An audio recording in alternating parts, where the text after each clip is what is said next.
now I'm going to discuss, you know, one guy was commenting and he was telling me, Hamis, how do you deal with the poor people? Because I mentioned about 100 millions, I mentioned about a lot of things, but actually, got business.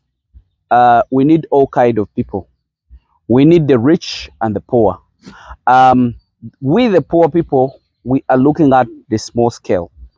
I told you, the smaller the space, the more you invest in the feeds. So let's say if you have your 50 by 100, that's a very big space for accommodation of the animals, and it can really give you very good results. You can even put over 300 goats in that 50 by 100. But what do you need to do? I want you guys to understand me very well. I want you to listen to me very, very well. Like, if you have no bigger land, what do you need to do? You need to plant the grasses. And let me tell you one thing. If every family of this country would have at least 10 goats, that is around 5 millions at 500,000, or it is around 200,000, sorry, 2 millions at 200,000.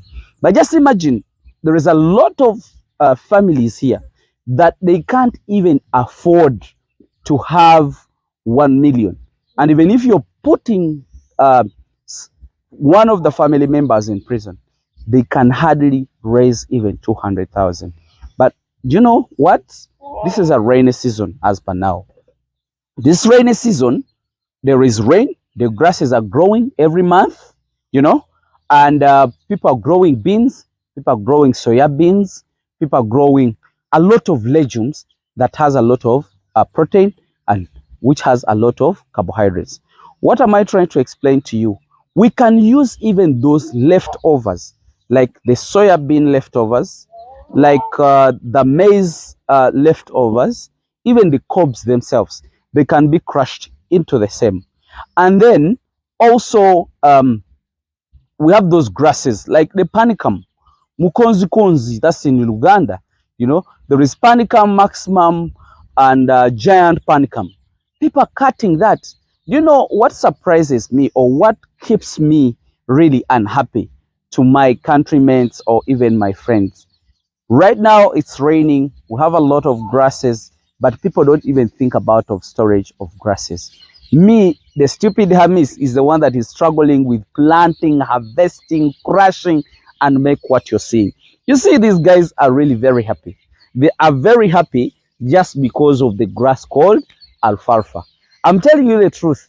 This brings a lot of muscles in the animals. So those people who don't have big lands, please, you can even go to the neighborhood. More so, if you're not in the town and in the village, you tell them to give you all the leftovers from their gardens, like the soya bean leftovers, like the beans, like real beans leftovers, maize leftovers, even the cobs. Cobs, those are very good source of carbohydrates, and that is energy, and that is what is converted into a fat.